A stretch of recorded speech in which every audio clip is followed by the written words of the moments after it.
You are listening to the Fly the W670 podcast. It is season 3. It's episode 1. Cubs anthem singer John Vincent. Don't forget to download, review, most importantly, subscribe to the podcast. Follow us on the socials, Fly the W670 on Twitter, Instagram, and Fly the W on Facebook, or email us at flythew670@gmail.com. Crawly, happy New Year to you and to all the listeners. Yeah, it was a lot of fun. I was New Year's Eve. I was down at a friend's house by Wrigley Field. Saturday, I was at the Winter Wonderland enjoying the last of that as that ends next weekend, I believe. I saw you in the sled. Yeah, we did some rides. We did some live streaming at Crawly's Cubs.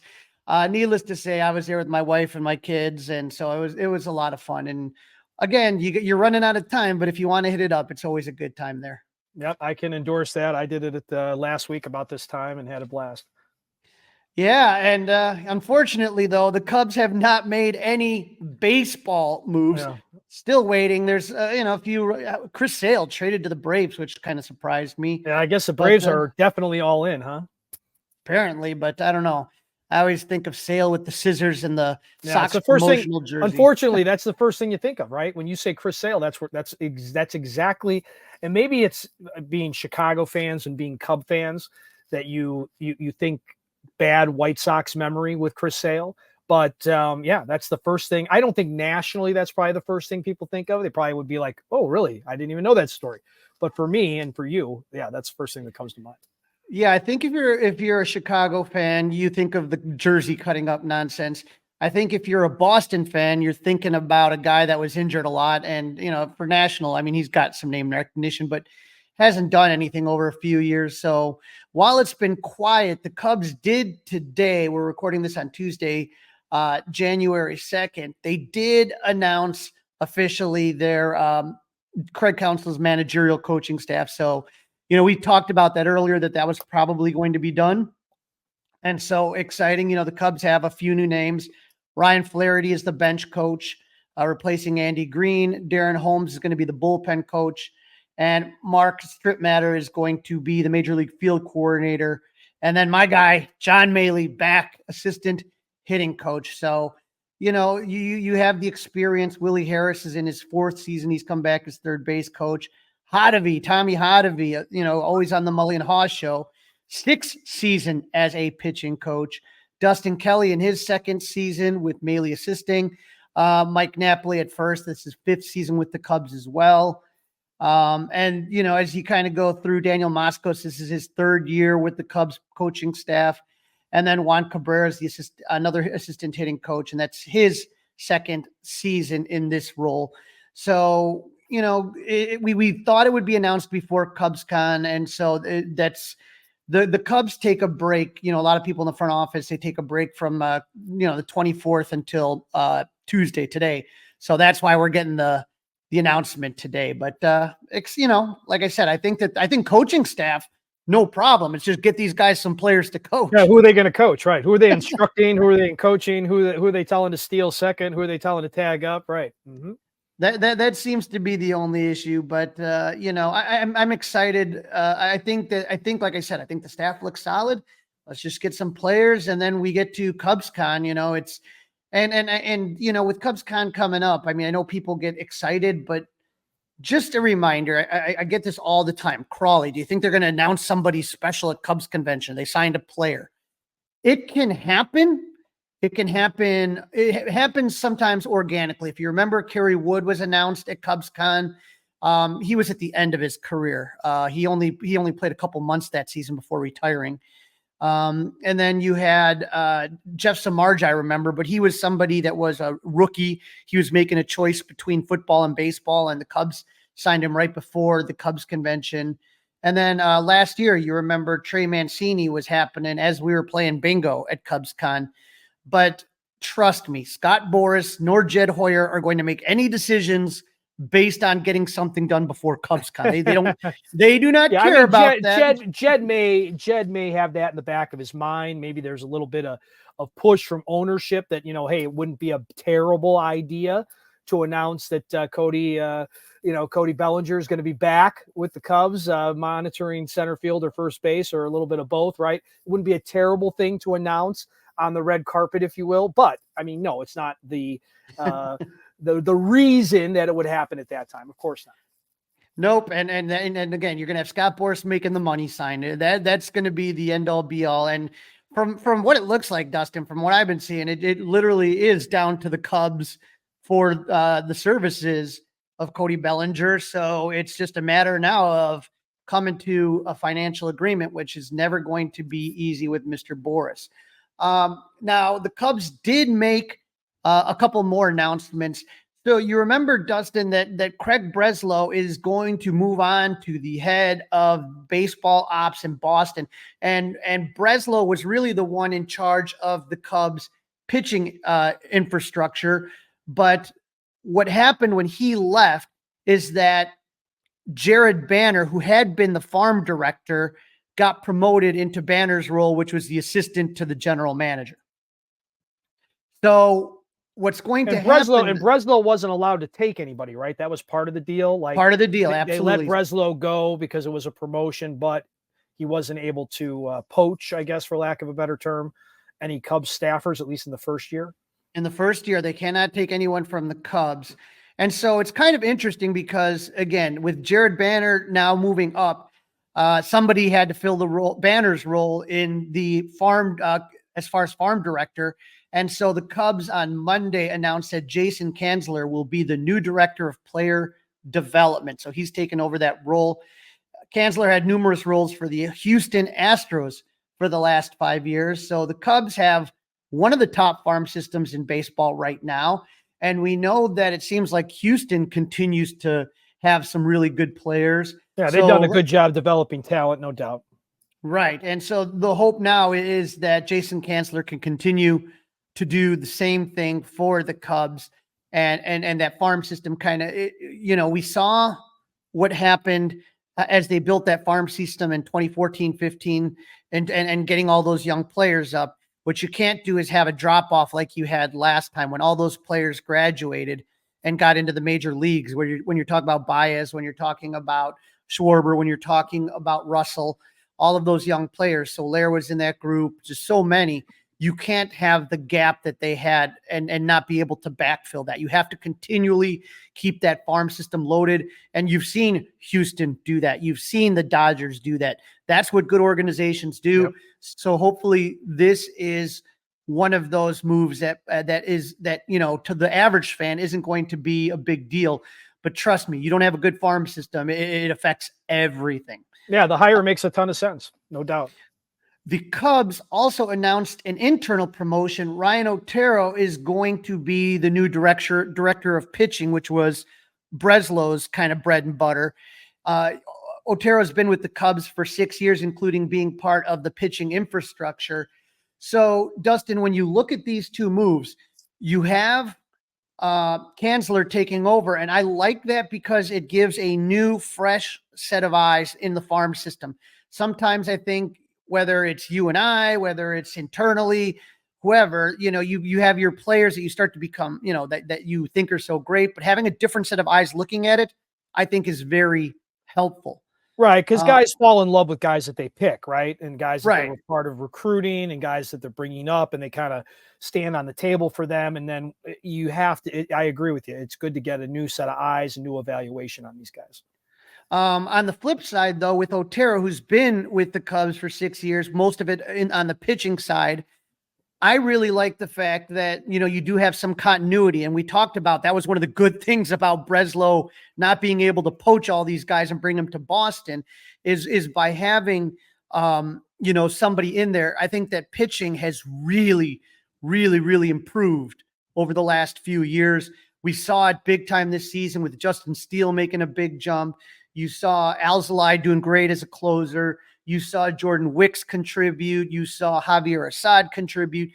I feel like pitching has really been a strength for this organization the last couple of years, and it just started bubbling up really last season. You really started to notice it.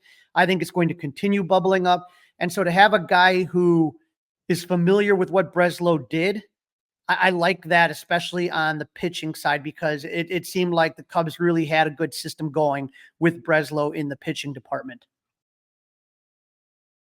You are listening to the Fly the W670 podcast. This is season 3. It's episode 1. Cubs anthem singer John Vincent. Don't forget to listen, download, and subscribe to the Fly the W podcast. Follow us on the socials, and don't forget to leave those 5-star reviews. In this segment, Crawly interviews John Vincent, the anthem singer for your Chicago Cubs, on his music career, his struggles to overcome adversity, and his relationship with the coach, Mike Ditka. Joining me now on the Fly the W podcast, I am happy to have on John Vincent. John, how you doing, buddy? Good. How are you? Oh, I'm doing well. Good to hear from you. Excited. For people that may not be aware, I know you've seen John Vincent on the field at Wrigley Field singing the anthem. John, tell me, at what age did you realize that singing was something that you truly was a passion of yours? 29. 29 years ago. No, at the age of 29. At the age of 29. So you spent from your birth to 29, you weren't singing. What at age 29 turned on that light to get you singing? Oh, I had a relationship and I got my heart broken, which looking back, you're like, okay, it wasn't that broken, but you thought it was back then. And I said, you know what, I'm going to become a singer. And my day job, I was a recruiter in accounting and finance. And I started, it was January 2001. And I just said, I want to try to become a singer. I started singing at a couple of different restaurants, Rosebuds on Rush, No Pinos on Northwest Highway in Edison Park. And then they heard about me at Ditka's, and I auditioned for Mrs. Ditka, and it was my full-time job ever since. Started August of 2001 until now. Wow. And so I have a picture up here, and I've been to your different shows, your Valentine's show, your holiday show, and this is a picture of you with your dad singing. And I remember one time you did a duet with your dad, not live, but he was singing and you were singing to the tape of your dad singing. So it seems like singing was a very important part of your life. Yeah. We've always done things like he would sing around the table with his brothers. Grew up in a big Italian family on the south side of Chicago by Archer and Cicero.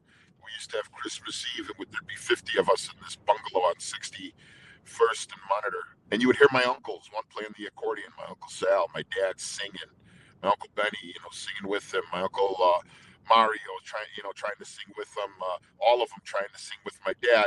And my dad had an incredible voice. He still does. He still has some power behind his voice.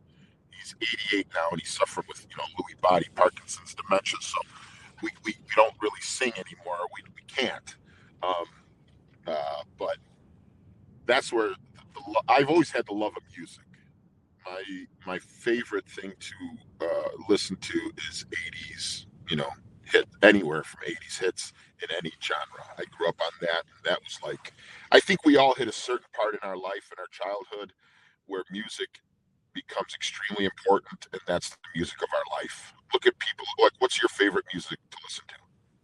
Oh, I love it all, John, and that's why I love you. But yeah, I get what you're saying. Like for me, growing up in the '90s as a teenager, that was a 90s, big deal. Right? That's right. There you go. That's when you like Coach Ditka. He loves 50s. He loves his 50s. Like I will get in there, listen to Sirius XM, and he's throwing on 50s music. And I realized that's when he was, a young teenager, growing up, and that hits us at a certain time in our life. Music. And music is so important. And my father, I never thought about being in music. My father should have been a singer. He would have been a really, really successful opera singer. Very successful opera singer. Good looking, everything. Better voice than I have. I can sing way higher and better timbre than I have. And but he was just, born during World War II and had to go to work. Only went to the 3rd grade, so his life had to take a different turn. Now, you mentioned Coach Ditka. I got a picture of you with you and the coach smiling here, and there's a special relationship between you two. When do you remember you auditioned for Mrs. Ditka, but when was the first time you remember singing for the coach, and how nervous were you on that one? extremely nervous. It was a Thursday night at Ditka's. I was using CDs back then when I first started singing there. I'd have all my karaoke tracks. Pocket songs was the things I used back then. And I'd have a stack of different karaoke tracks of Frank Sinatra and everything. And I was setting it up to sing, and there's Steve McMichael, Misty McMichael, Mrs. Ditka, and I'm already nervous as all heck. And right after Coach, it was a preseason football game, so he was announcing a preseason Bears game on Channel 5, if I'm not mistaken, in 2001. And he's coming up the stairs, and now I'm singing for Mike Ditka. And it's Mike Ditka, Steve, Misty, and Mrs. D, and just a few other people. But my eyes are just on that table because I was just so intimidated to sing for them. But it turned out, obviously, to be phenomenal because I got to meet two of the greatest people in my life, Coach and Mrs. Ditka. They seriously have become second parents. I talk to Mrs. Ditka every day, still today. More now, talk to her more now than ever. Life, takes us on amazing journeys, and she's an incredible woman, and she gave me my start. Coach always stood by me through good times and bad times. He was always there. At the end, you can't find many people in your life that you can trust all the time. And Coach Ditka was somebody I've trusted all the time. And it's been 22 years, and it's never changed. It never will change. And that's how it'll always be.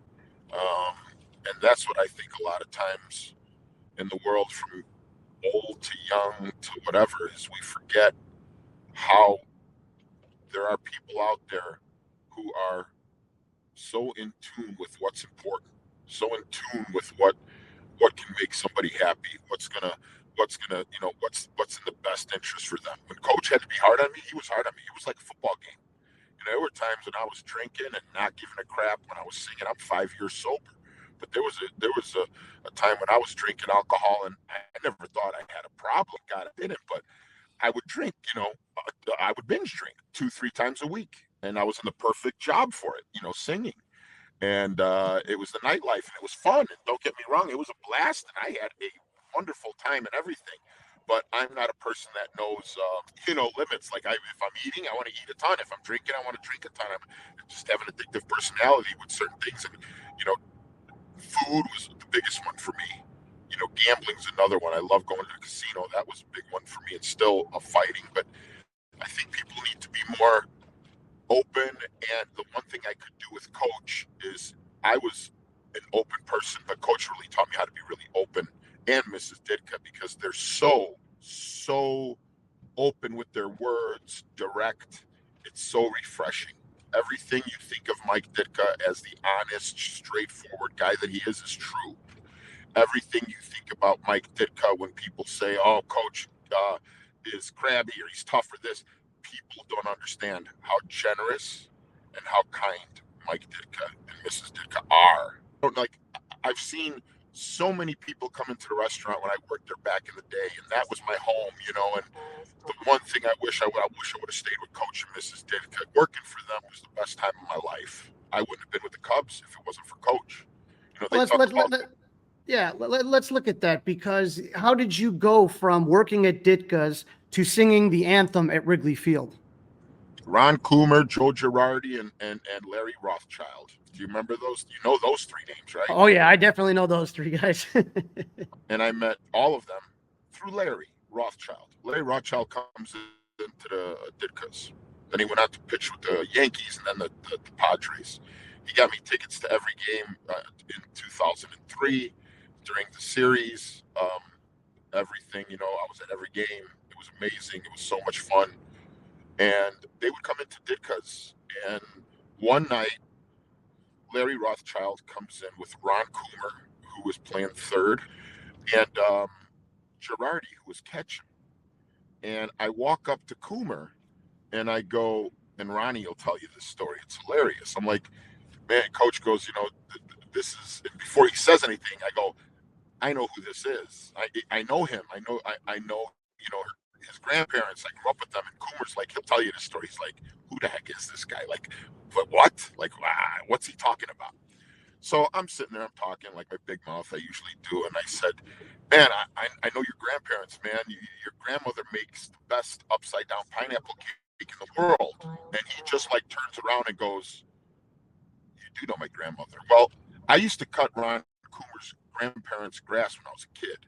They grew up next to my aunt and uncle, and in the house on the other side was Lou and Leonard Coomer, Ron Coomer's grandparents.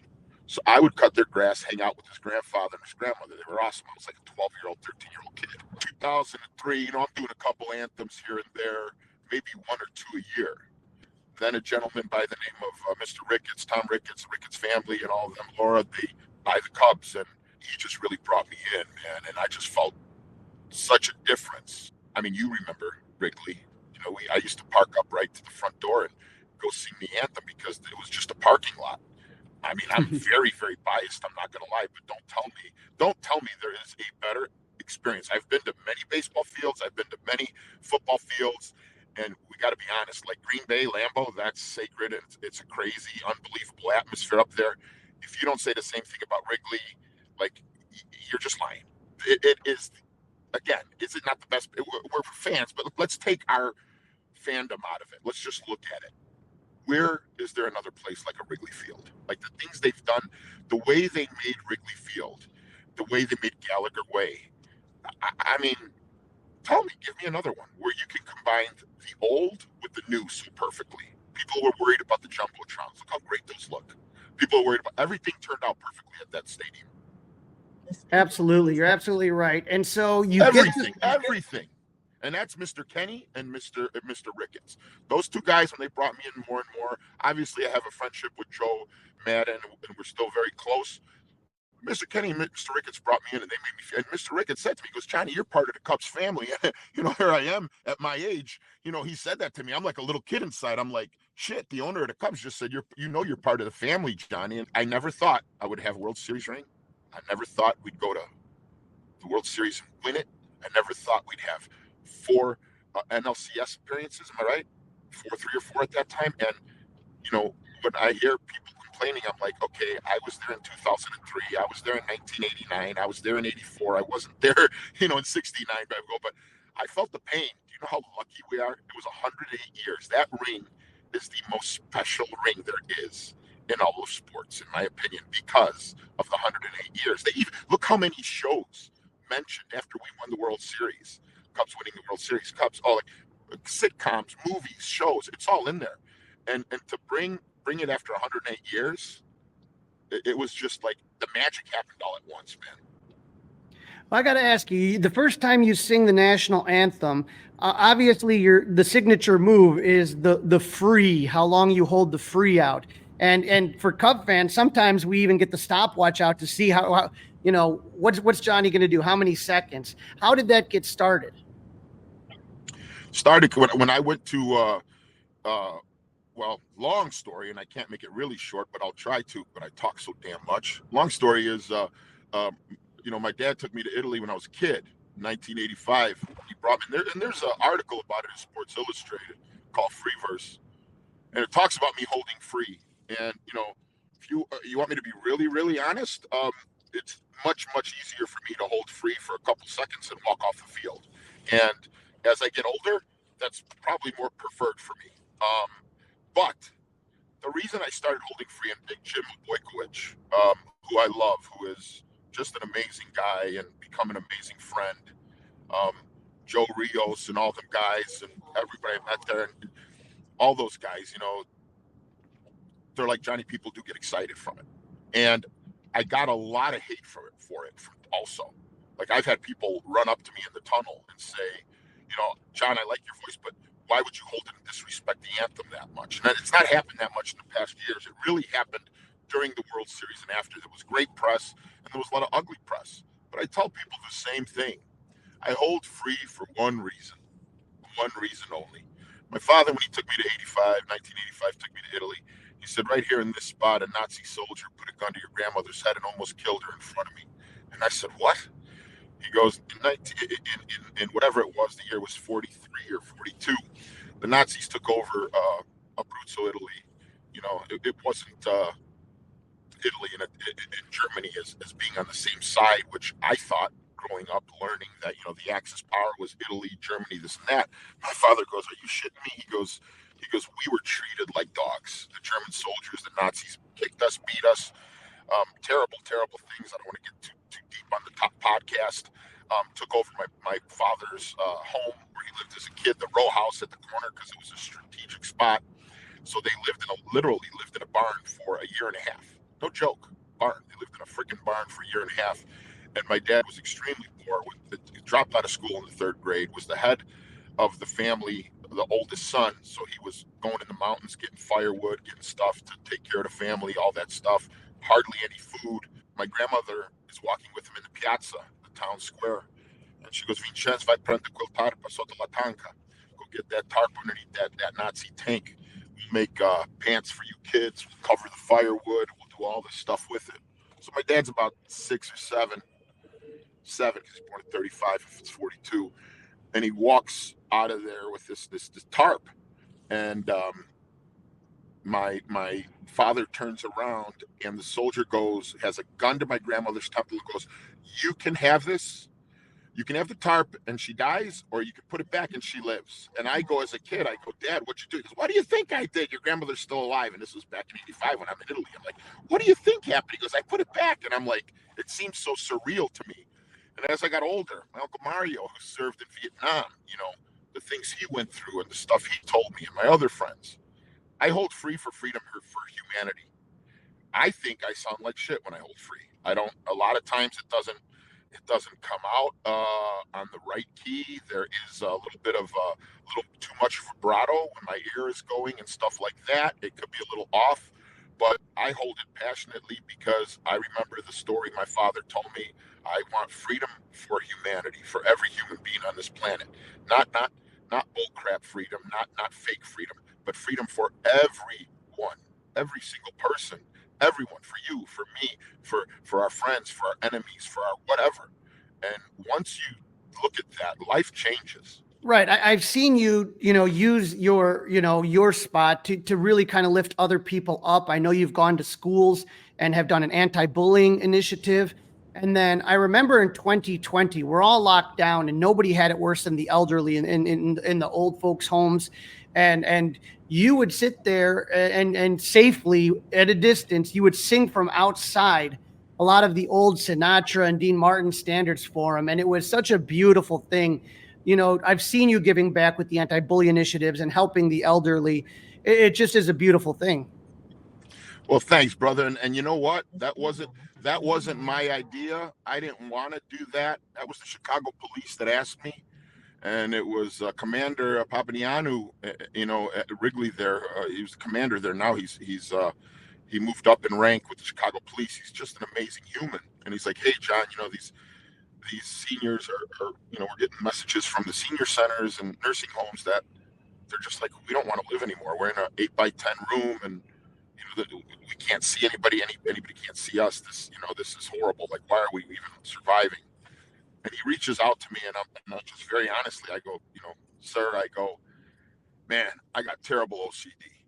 I got terrible OCD, and I don't know if I could go out there with this COVID thing. It scares me." And he goes, "Johnny, I totally understand." He goes, "Please don't worry about it." And I'm sitting there on the phone talking to him. I'm like, "Wait a minute." I'm like, "Sir, why do you do what you do?" He goes, "I have to, Johnny." And I'm like, "No, you don't, man." And I'm like, "Why do you do what you do?" He goes, "I have to." And that's all he could give me was the answer, "I have to." And then I'm like, "Well, I have to too." So you want to talk about a safe distance? I was so OCD scared in that first month and a half of COVID. They had the street blocked off. They'd have, my wife would come out there with and my wife's, she's 5'3", 120 pounds, but she's tougher than anybody. She's out there. She's like, "You're fine, come on," and she wipe down the mic and clean everything and make sure it's blocked off. But then after about a month of doing it, there were people on the streets, and now we're hugging people and everything, and people are coming up to us, and it was, you couldn't fight the emotion that it was just having, and everybody was like, "Oh shit, man, this feels so good to just see people smiling." And it felt good the one time when there was this old man, when I was singing, he gave me the finger out the window, and I just started laughing my ass off. I'm like, this guy doesn't care about anything. He's just saying, he probably wanted me to shut up, and I just started laughing. I remember it was on Halstead. It was on Halstead, and it was the nursing home just north of Addison. And I remember I'm looking, all these people are waving, and this one man's giving me the finger, and I just go, I love this guy for some reason. He's probably just saying F it. And I'm just laughing my ass off while I'm singing. It brought so much joy to so many different people, and even people in the group that were doing it. They were like, God, that was so much fun. And it just shows us, like, you don't get PTSD from good stuff. You get PTSD from bad stuff in life. You get PTSD from pain, from suffering. We learn everything from our childhood. You know, so many people say, John, you talk so much, you're so damn intense all the time, and this and that. Well, you know, when I was younger and I would drink and I would laugh, and I still do laugh. Don't get me wrong, I do. And I'm not telling people to go through life totally serious. But I would question, why do I get so intense? Why do I think so deeply? Well, first of all, I have Puro. It's a form of OCD. You give me a sentence and you say something to me, I'll have 100 different scenarios in about 5 seconds. I hate it. I hate it, but my brain works that fast. And you sit there and you're like, shut up, because it just keeps going. It doesn't stop. And it's like, boom, boom, boom. But in other ways, you learn, it's like, holy shit, this is a superpower. You get Sinatra's phrasing down because you know exactly where Sinatra would breathe in certain songs, from Fly Me to the Moon or everything. You knew when that voice would come in there because your OCD heard it and you would listen to it. You mentioned about your OCD and how you've used that and channeled that into your music. And when you started first playing at Rizzo's, and I would go to the shows, the holiday show, the Valentine's show, and I'm putting some pictures up of a couple events I've been to. I said to myself, okay, John's going to sing some Dean Martin, Frank Sinatra. It's going to be awesome. And I knew you were going to hit that out of the park. But then out of left field, you know, here comes you doing Louis Armstrong, What a Wonderful World. And then all of a sudden you're doing Johnny Cash, Folsom Prison Blues. And then, you know, you're doing Otis Redding, Dock of the Bay. And I'm sitting there and every song, it felt like you just encapsulated the spirit of the song. You made it your own, but I didn't have any idea of the range that you had when you sing. Yeah, that was all Coach Ditka, because when I started, I was doing probably the same. When I was at Rosebuds and I was at No No Pinos, I would do Sinatra and that's it. And I probably did about 6 to 8 Sinatra songs over and over again. Like, it was to the point where it was embarrassing. And it worked and people liked it, but that was it. That's all I had in my repertoire. And, you know, I wasn't going to go any further than that, I think, if I stayed with just that. And Coach Ditka goes to me, he goes, John, why don't you try Dean Martin? Why don't you try this guy? Why don't you try that guy? Why don't you try some Johnny Cash? And he goes, why don't you try this Louis Armstrong? What a Wonderful World. That's, you know, we're talking about it, and I'm listening. I'm like, okay, Louis Armstrong, I love that song. Let me see it. All of a sudden, I just start doing these other voices, and then I start thinking, okay, if I can, and trust me, there's so many that I can't do that I try to, and you know, you try and it doesn't work, or it does work, and I don't sound like all of them. I sound like some of them. But it's worked, and that versatility that Coach told me to have, you know, is what helped my career so much, because he said, you know, expand, keep expanding. It doesn't hurt to expand. If they don't like it, then good. Fine. And there's been songs I've done that people are like, and I just let them go. But I kept trying. I was too afraid to try until Coach said, why are you afraid to try? He goes, you know, you should only be afraid is when you stop trying. That's a quitter. He goes, a quitter is when you stop, not when you don't. He goes, it's not by failing. He goes, if you keep trying and you keep failing, you're not a quitter. You're not done. He goes, you're not losing. He goes, you're winning if you keep trying. If you keep trying, it doesn't matter. That's where that competition thing goes, that healthy competitiveness to that ugly competitiveness. I hate that guy because he's got the better job or the better car or this or the better voice, or like, I wouldn't want to share the stage when I was younger with anybody because I was so damn insecure that other people would sound better to me. And when they did, I got so insecure. Now, when I hear somebody sounding better than me, I'm like, holy crap, how can I promote them to be better and have people see them and hear them? And now you'll see it. You see it on my page. You see me putting people on my stories that sing. I'll go somewhere, I hear a singer, and I'll do that. One of the people I learned that from was Lady Gaga. I sounded like crap in the World Series. Again, Mr. Ricketts, he let me sing in there when nobody wanted me to sing because I was a no-name. And I was, quote unquote, part of the Cubs family. He was our guy, and Johnny's going to sing. That I'll never forget. That man didn't have to do that for me, and I'll love him to the day I die.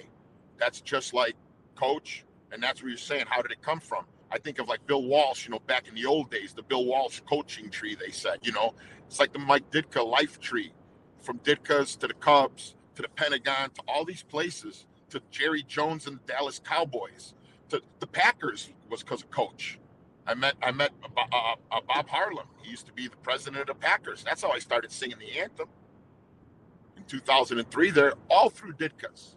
And then, the Cubs. Then the Cubs open up all these doors. And in life, I think if we, instead of worry about what we're going to have and look at what people, and I know a lot of people haven't been as lucky. I've been very, very lucky.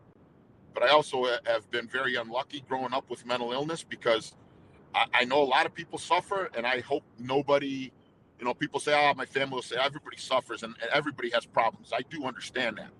But when you suffer from something like Pure O, if you suffer from borderline personality disorder, if you suffer from bipolar, if you suffer from schizophrenia, which I know many people who have these afflictions, it's painful. It's and I hate to say it, I've had broken bones, I've had illnesses, and my worst illness has always been my mental illness, because it's my biggest obstacle. It's like two wolves fighting in your head, and they say, well, which wolf are you going to feed, right? You got that one. We all have those two wolves in our head, that good wolf with all those good thoughts and good things, and that bad wolf, which makes it, the competitive stuff. We're not good enough. We're not this. We're not that. Which one are you going to feed? Well, for a long time in my life, and I still feed the bad one. You start hanging around the right people, and they tell you, feed the other one, feed the other one, feed the other one, John. Feed the good one. Look at the good. Because I always wanted to have the, poor me, poor this, poor that. Oh, my God. And my really good friends hear me bitching and moaning, and they'll still do it. And the real good ones keep their mouths shut. And I'm like, oh, my God, shut up, John. Let this person talk, and let this person, tell you what's going on in their life. And I have a long way to go with that. But there's so many great people that taught me so many lessons. Coach, my father, my sisters, you talk about other famous people that I met, or people on the street that I met that showed me life, and I was like, oh my God, like, okay, you don't get it until you open up your eyes. And the one thing I can tell everybody now at my age is just try to put yourself in somebody else's shoes. You do that, now we have a chance, because now you kind of are trying to understand where they come from. I put up the tweet so people could see it. Lady Gaga says, wow, John Vincent, that's how you sing the national anthem. Goosebumps, like let's go my brother, Cubs. If you hear that one, that I sounded terrible. And there was so many people that criticized it. And I'm not making excuses, because the game 6, I'll say I sounded great game 6. With the Dodgers, I felt very good. I felt comfortable, and I felt like that. And that was the best game of my life, of any sport, of anything.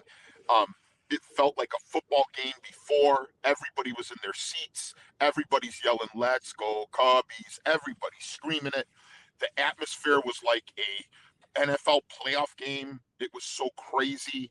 And then I sing the anthem. I get to go on the field. Mr. Ricketts lets me go on the field with the players and all these celebrities and party on the field. It was unbelievable.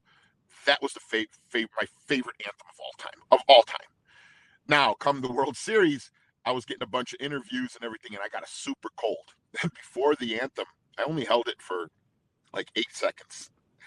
And if you see, I take a step back. Literally, if I would have held it longer, I probably would have fainted.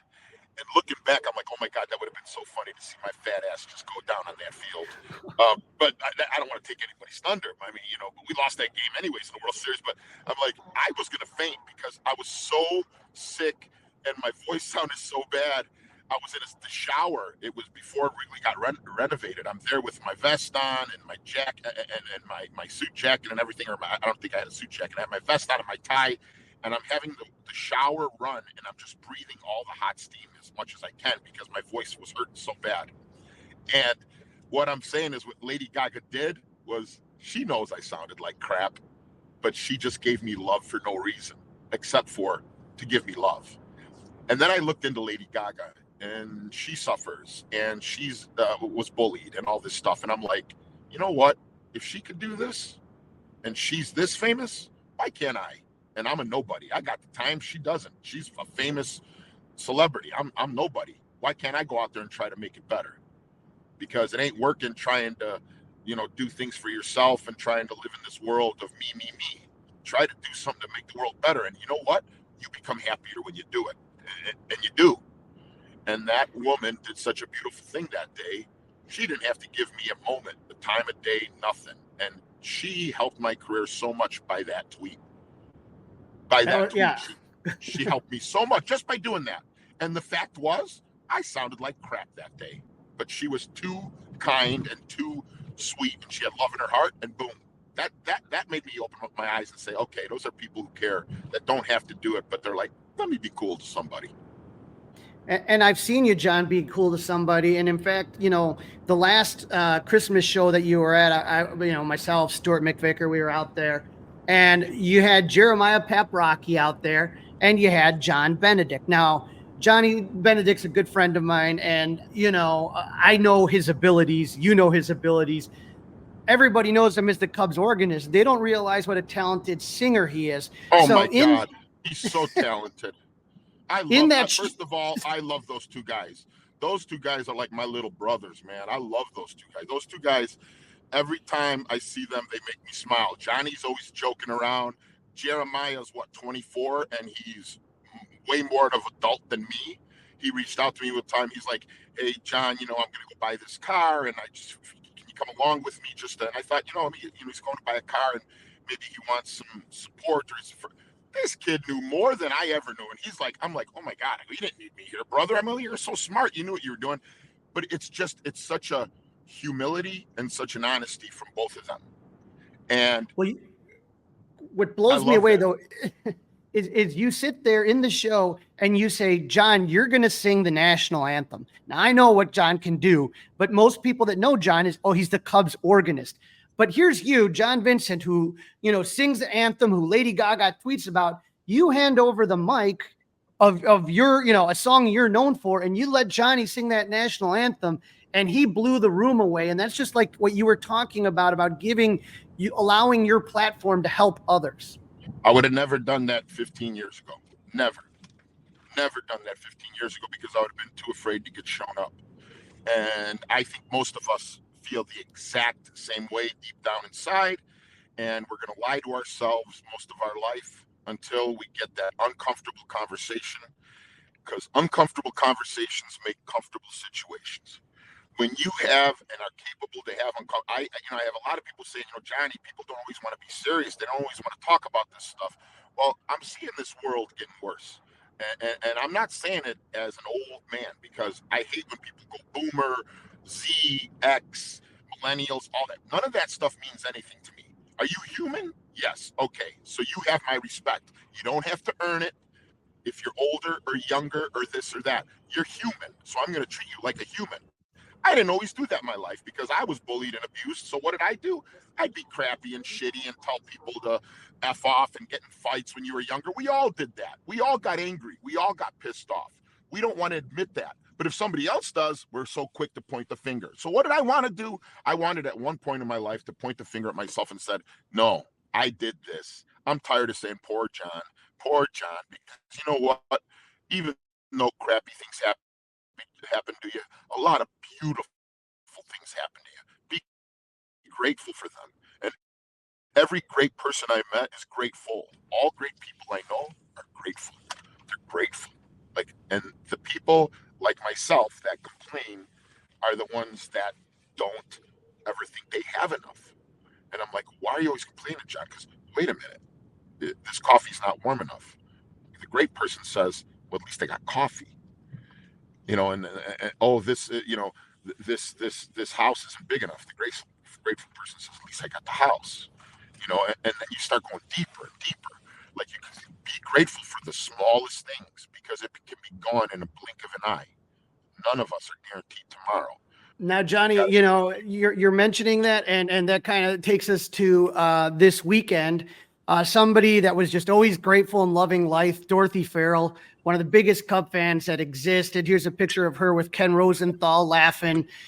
She said she wanted to do a Jaeger shot after the Cubs won at age 91, whatever, when this was taken. But Dorothy's last call is going to be this Saturday, January 6th, and it is going to be at La Villa in Chicago. And so you are going to be singing a few numbers there, and it's just going to be a celebration of life. And I think, John, that's kind of what you're talking about, is just enjoying what you have. And then that's what Dorothy always did. She enjoyed the present. She loved her friends and family. She loved the Cubs, and she loved her Jägermeister.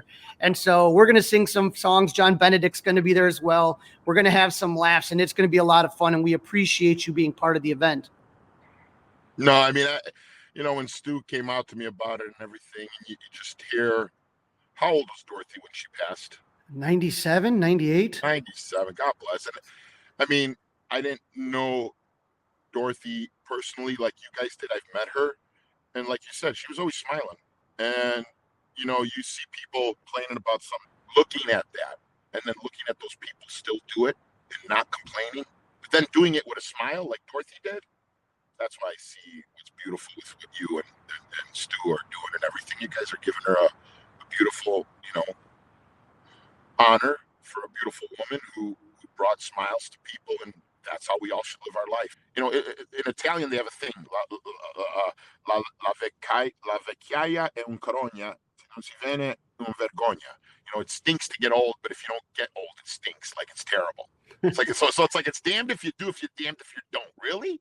But then you look at people like Dorothy, who would go celebrate and go out in her 90s and go there. Well, John, I appreciate you hopping on. It was great talking to you. We look forward to seeing you Saturday at Dorothy's last call. There are tickets available, and I'll put that link down there. John, you always have events coming up, and we're always excited to see you. If people are interested in your events, they can go to your website, is johnvincentlive.com. On Facebook, Twitter, Instagram, on TikTok, you can find me on John Vincent Live, just the same as my website. And then Friday, I'm doing a show at the Lyric Theater in Blue Island Friday evening. I don't know, it might be sold out or there might be a few tickets left, but that's this Friday at 7 p.m. in Blue Islands, and it's a great theater. The owner of Beggar's Pizza owns it, and it's awesome. It has such a Las Vegas feel. Great theater, the Lyric Theater in Blue Island. Check it out if you can't make my show. They do a bunch of great events there. Well, John, I recommend everyone goes because it's always a lot of fun. Thank you for jumping on, and we'll see you on Saturday. You got it, brother. Thank you so much. Crawly, great job. This is the Fly the W670 podcast. It's season 3. It's episode 1. You just heard the interview there with Cubs anthem singer John Vincent, and that is the title of this episode. And Crawly, in closing, you want to talk about a special party that's happening. Yeah, as you heard in the last segment, we were going to have a celebration of life party for Dorothy Farrell, the great Cub fan who passed away in December. She was always there at the 7th inning stretch, interviewed by Ken Rosenthal during the NLCS. Just a wonderful Cubs person. And so we're going to do the old Irish wake, Dustin. It's going to be January 6th from 1 p.m. to 5 p.m. at La Villa Restaurant, located at 3638 North Pulaski Road, Chicago, Illinois. There's going to be live music. John Vincent's going to be performing. John Benedict, the organist, is going to be performing. Even just recently from Modern Day Romeo's, Jim and Justin are going to be performing. But it's not going to be anything sad. We are going to remember Dorothy and all the fun she had. So again, music, games, and lots of Jägermeister. So this is Saturday, July 6th at La Villa from 1 p.m. to 5 p.m. Tickets are $40. They include unlimited pizza, pasta, and salads, soft drinks, tea, and coffee. We're going to have a lot of raffles, a lot of prizes. It is going to be a very fun event. So I would really recommend coming down. And again, if you're a Cub fan for any amount of time, you knew who Dorothy was. And there's no better way, I think, to send her off than having a party, because that's what she would have wanted. Very cool. Good. That's a great event. Hope you can make it out there. And I'll let you have the last mention of the news, Crawly, but some good news for scoreheads out there. Hey, how about it? The Chicago Fall Ratings book came out, and it shows that the Scores ratings continue to dominate sports talk radio. I saw your numbers went up. The Mully and Haugh show jumping up. So very congratulations thankful, to you and the guys. I mean, I've been saying it, you know, like I said, I'm not just kind of blowing smoke here. I really have enjoyed what the Score's been doing. They've had a lot of great things, whether you talked about, you know, the individual shows like the Mully and Haugh, Parkins and Spiegel, Bernstein and Holmes. All the shows have been great. You know, hit and run inside the clubhouse. Great job was done on the Pat Hughes Call to the Hall special that they did. I know that there's just so much that has been going on. It does not shock me to see that the Score 670, the Score continues to be the choice of Chicago sports fans. And hey, of all the days for this news to come out, 1992, January 2nd, Score's birthday. So for you're talking absolutely amazing. Tom Scher, the first voice on the Score. Yeah. And, you know, I just remember all those early shows and thinking to myself, like, wow, this is awesome. Like, there's people that is talking sports. I don't have to call a hotline anymore, you know? And so, I remember listening on my Walkman, Crawly. Right. So is that what, 32 years of 670 the Score? So it's hard to believe. I've actually had a lot of friends that have been that have worked as interns over the years at the Score. And I'm just really, like I said, thankful that they let us do our little Cubs thing, and it's a lot of fun. So congratulations to everybody at the Score. And we've got a live podcast coming up later this week. Yeah, actually tomorrow, if you can believe it, 7 p.m., Bruce Miles. He was the one that told me about the Sammy Sosa possibly on the ballot for the Cubs Hall of Fame. He wrote a great book about the history of the franchise of the Cub, along with Jesse Rogers. He is going to spend some time talking about the book. I'm going to ask him some questions. And if any one of our listeners wants to ask a question, he's got all sorts of interesting stuff about Sosa, about Kerry Wood, about famous trades in Cubs history, about famous teams in Cubs history. So, you know, Bruce, man, there's really almost nobody that knows more about the Cubs organization than Bruce. So it's going to be a fun talk, and I welcome anybody that wants to kind of listen in and bring in whatever questions you got, whether it's historical or if you want Bruce's opinion with what's going on with the team. He's still dialed in. So give it a listen. That's a wrap. Don't forget to listen, download, review, and subscribe to the Fly the W podcast. Follow us on the socials. We're on Facebook. We're on Instagram. Of course, we're on Twitter as well. You can email the show, flythew670@gmail.com, and you can watch us on YouTube. That's right, by subscribing to the 670 The Score YouTube channel. I thank everybody. We're going to have a lot of fun this new year, and what a way to kick it off, celebrating Dorothy Farrell. Go Cubs! Hey guys, it's Crawly. Thanks for watching. If you enjoyed this video, please don't forget to give it a thumbs up and subscribe to our channel for more content like this. If you want to see more of our videos, be sure to check out our playlist and let us know what you think in the comments below. Also, don't forget to follow us on social media to stay up to date with our latest episodes. Links are in the description. Thanks again for watching, and we'll see you in the next video. Go Cubs!